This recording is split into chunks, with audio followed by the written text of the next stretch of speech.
الآن أعطي الكلمة لأشقائنا العرب، وأبدأ بالسيد محمد بركات، مستشار ثقافي ومدير المركز الثقافي المصري، فليتفضل مشكور.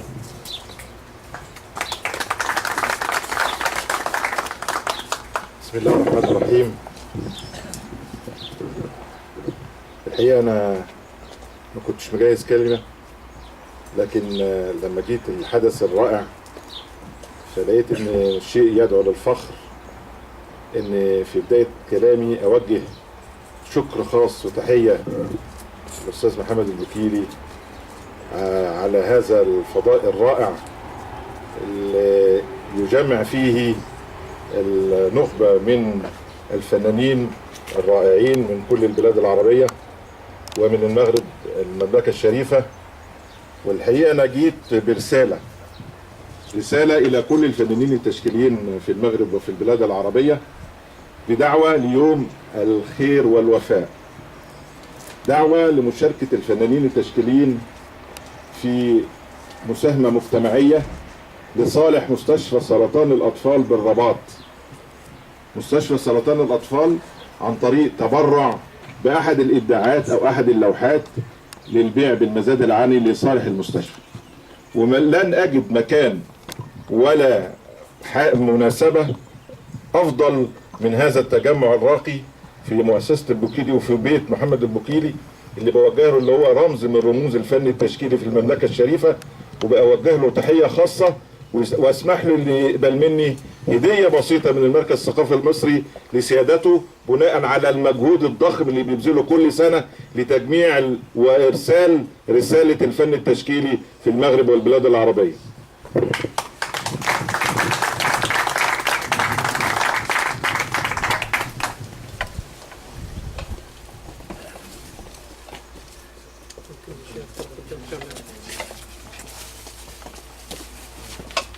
ده اقل شيء اقدر اعمله، لان انت حضرتك قيمه كبيره وده اقل حاجه اقدر اعملها، لان من زمان انا نفسي كنت اعمل شيء ولو شيء بسيط. فارجو ان انت تقبل درع المركز، ودايما احنا بنفرح وبنرحب بتعاونك معانا باستمرار. شاكرين جدا.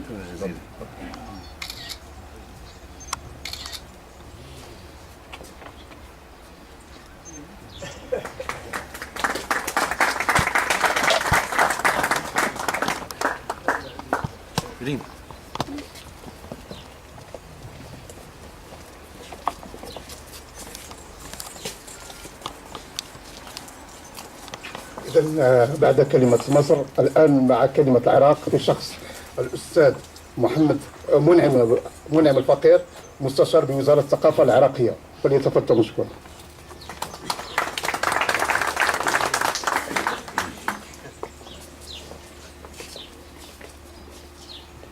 صباح الخير عليكم جميعا، صباح الخير على كل حشد من أجل جمال وكلمة، صباح الخير على كل حشد يطلق الشعور ويطلق الأحاسيس نحو المحبة، فبالحب وحده نجتمع ومن أجل الحب جئنا.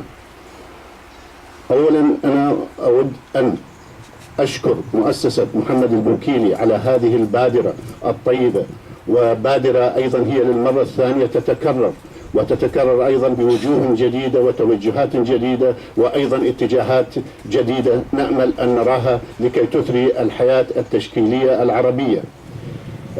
في بغداد الآن كما علمتم أن بغداد عاصمة الثقافة العربية، وفي افتتاحها حضر الكثير من الفنانين العرب، ونتمنى أيضا أن يكون للفن التشكيلي وجود ضمن العام الثقافي لبغداد.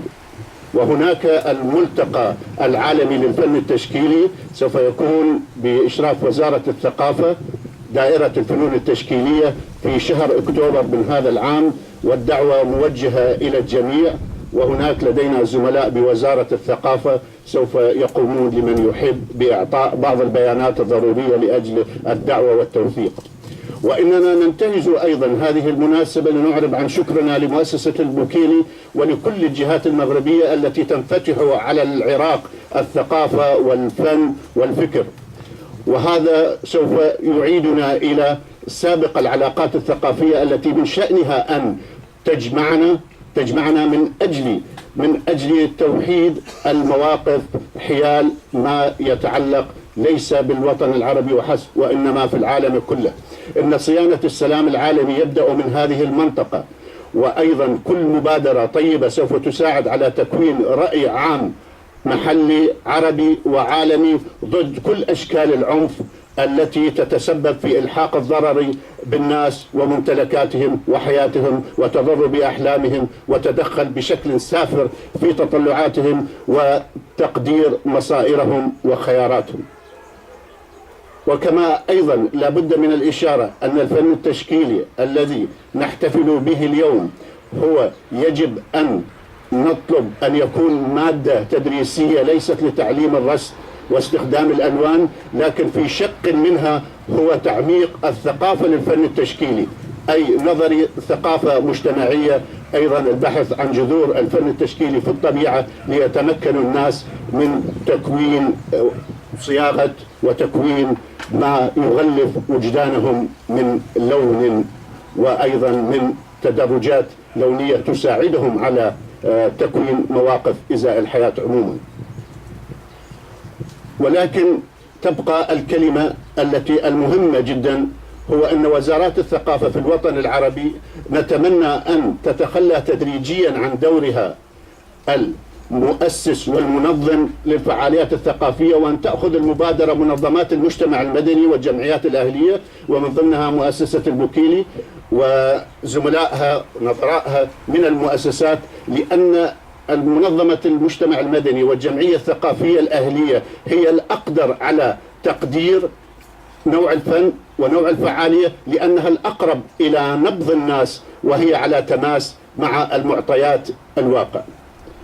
ولذا علينا جميعا أن نناضل ونعمل معا، نسعى معا لتتمكن منظمات المجتمع المدني من إداء دورها، وتدريجيا يتحول دور وزارة الثقافة كراعية للعملية الثقافية من ناحيتها السيادية والقيمية المجتمعية، وأيضا تكون داعم للفعاليات الثقافية التي تتوفر فيها الشروط المناسبة، لأن المال العام هو للجميع. ونقول مثلما نتمنى أن يكون أو نسعى أن يكون لنا نصيب في الثروة القومية، يجب أن يكون لنا نصيب أوفر في القرار، وأن نكون أقرب إلى دوائر القرار. شكرا لكم وشكرا على استضافة العراق، وباسمي واسم الفنانين العراقيين نتوجه بالدعوة لكم في العراق وبالشكر لكم في القنيطرة. شكرا لكم. السلام عليكم ورحمة الله تعالى وبركاته. في بادئ الأمر لا بد أن أشد على يد المبدع الرائع الفنان سيدي محمد البوكيلي، وهو يستضيف نخبة من الإخوة والأخوات التشكيليات والتشكيليين العرب، ويستضيفهم في داخل هذا الفضاء الجميل. أتمنى له مسارا جميلا وطيبا واستمارة جيدة في هذا المسار الذي هو بمثابة عرضة جمالية يتمكن فيها الكل ويستعمل فيها الكل الفرشاة والألوان من أجل حب للأوطان وترفيض الثقافة والمحبة بين الأجيال التي تحضر أمامنا وبيننا. فشكرا جزيلا لكل من ساهم من قريب أو بعيد في هذا الملتقى، وأطلب من الله عز وجل أن يديم الصحة والعافية لهذا المبدع الرائع، ليثمن على مسارات أخرى وعلى إبداعات أخرى وعلى ملتقيات أخرى. وشكرا. بسم الله الرحمن الرحيم، والصلاة والسلام على أشرف الخلق والأنبياء والمرسلين سيدنا وحبيبنا ونبينا محمد. في الحقيقة ليس بعد بين المملكة العربية والسعودية والمغرب الشقيق والغالي علينا، ولكن مؤسسة الأخ العزيز والكريم محمد البوكيلي إبداع وتواصل، فهي الإبداع والتواصل بين المملكة العربية السعودية والمغرب. نيابة عن الفنانين التشكيلية في المملكة العربية السعودية والمشاركين للعام الثاني على التوالي، نسعد بهذا اللقاء الجميل، ونتمنى إن شاء الله يكون فيه الإبداع والتواصل بما قدمه أخنا العزيز محمد البوكيلي. نتمنى إن شاء الله يكون هذا اللقاء إن شاء الله في المملكة العربية السعودية وعلى الرحب والسعة، ونشكر الجميع.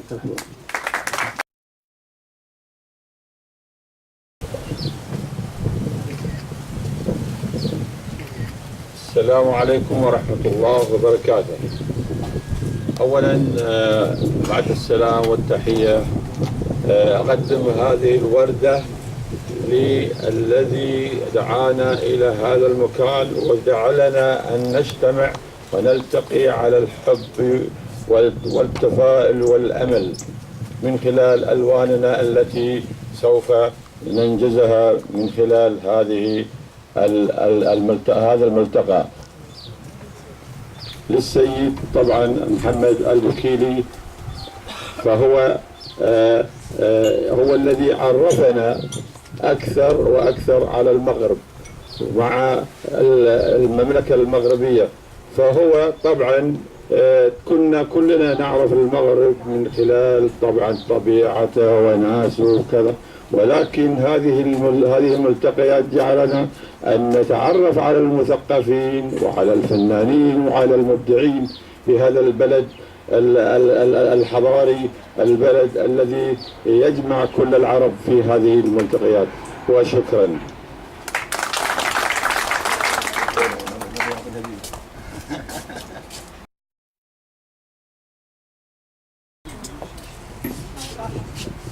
صباح الخير، صباح الفن، أو والله ربما أنتم فن للصباح يعني.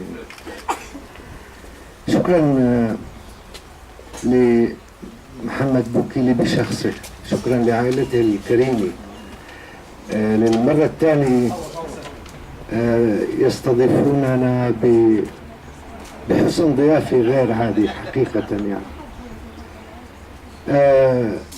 محمد بوكيلي هذا المهموم قطعا في مشروعه الفني، واللي أنا أحسده على مقدار تحمله وصبره على أن ينجز هذه يعني المغامرة، وأنا مصر على أن أقول أنها مغامرة. وهنا يعني سأثني على كلمة تفضل فيها الأستاذ منعم الفقير وهو مستشار وزارة الثقافة، حين قال يجب أن تتنحى وزارات الثقافة عن شيء من هذه تنظيم مثل هذه الفعاليات. فشكرا للمؤسسة يلي تتصدى بحب شديد إلى أن تجمعنا ونقدم ما نستطيع. أيضا بدي أشكر السيد المستشار على دعوتي في تقديم عمل لمشفى السرطان. أنا أتبرع بعمل سلفا وشرف لي هذا الكلام. ثم نأمل دائما وأبدا أن نلتقي على المحبة بهمنا المتهم. أنا بقول لهم دائما الإبداع في الوطن العربي في شيء منه متهم، لكن نحن مهمومون مسكونون بهذا الهم، ليس من شفيع لنا إلا أن نلتقي بمحبة دائما ونعمل بمحبة دائما. شكرا لكم، سعيد فيكم جميعا.